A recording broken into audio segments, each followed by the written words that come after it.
Talvez você afirme estar vivendo os piores tempos da história da humanidade por causa da pandemia do coronavírus, mas se você acredita que as coisas estão piorando a cada ano que passa, saiba que, provavelmente, a situação já foi muito pior. O fato é que existem na história algumas datas que são verdadeiramente terríveis. Para mostrar a você que talvez o que estamos vivendo não esteja sendo tão tenebroso assim, ainda que horrível. De qualquer forma, apresentamos os 6 piores anos para se viver na história da humanidade. O ano é 536 d.C., e uma névoa cobria a Europa, o Oriente Médio e parte da Síria. O sol perdeu seu brilho, e a temperatura nessas partes do mundo caiu. Parece roteiro de filme de terror, mas isso realmente aconteceu. Então, o ano 536 é considerado, por historiadores, o pior ano para se estar vivo. Pesquisas afirmam que o nevoeiro teria ligação com grandes erupções vulcânicas ocorridas na região que compreende a Islândia. Fome, adoecimento de famílias inteiras e crises econômicas se espalharam. Seus impactos teriam chegado a criar outro período sombrio da humanidade, conhecido pela Praga de Justiniano. A precursora de todas as pandemias da história tem data, 541 d.C., chamada de Praga de Justiniano. Ela era transmitida pela picada de pulgas de ratos infectados. Originada no Egito, chegou a Constantinopla, capital do Império Bizantino, e se alastrou pela Síria, Europa e Ásia Menor, hoje Turquia. Estima-se que mais de 25 milhões de pessoas tenham morrido em decorrência da doença. Foi batizada dessa maneira porque as tropas justinianas teriam ajudado a propagá-la. A peste bubônica tornaria a assolar a Europa no século XIV. Ela é um marco importante na transformação da sociedade e da economia na era medieval.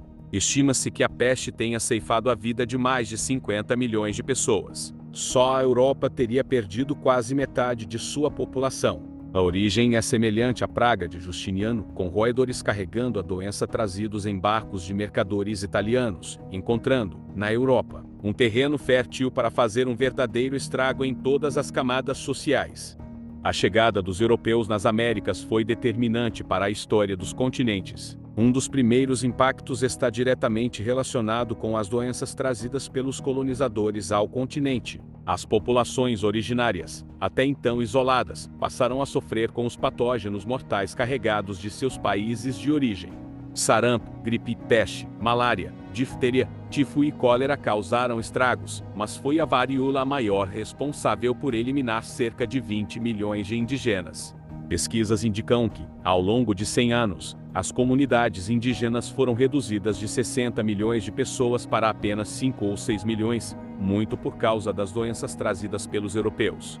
A Primeira Guerra Mundial e a gripe espanhola fizeram muitos estragos. Imagine que uma terrível guerra toma conta de parte considerável da Europa e acaba com a vida de 8 milhões de pessoas. Agora, junte a isso uma epidemia severa de gripe, em período cujos avanços vacinais fossem limitados. Pois é, 1918 foi um dos anos mais terríveis e desastrosos da humanidade.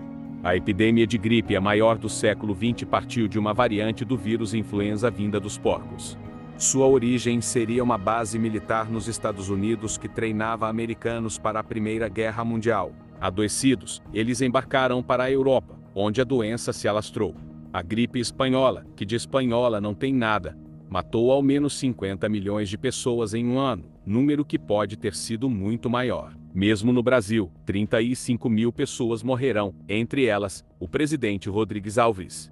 Parece óbvio que um ano conhecido como Grande Depressão deve ter sido bem ruim. Foi dessa maneira que batizaram a crise de superprodução de 1929, resultado do colapso do capitalismo e do liberalismo econômico. Uma grande recessão econômica estourou nos Estados Unidos, que já eram a maior economia global. Apesar do boom da economia na década de 1920, os baixos salários fizeram que o aumento da produção não fosse acompanhado pelo aumento do consumo. Com pouco dinheiro, milhares de pessoas que tinham ações em empresas americanas decidiram comercializá-las. O pico de vendas do dia 24 de outubro de 1929 resultou na quebra da Bolsa de Nova York, também conhecida como Quinta-feira Negra. Era a quebra da economia que, à época, era a maior credora do mundo, responsável por produzir 42% de todos os bens industrializados e por comprar 40% das matérias-primas das 15 nações mais comerciais.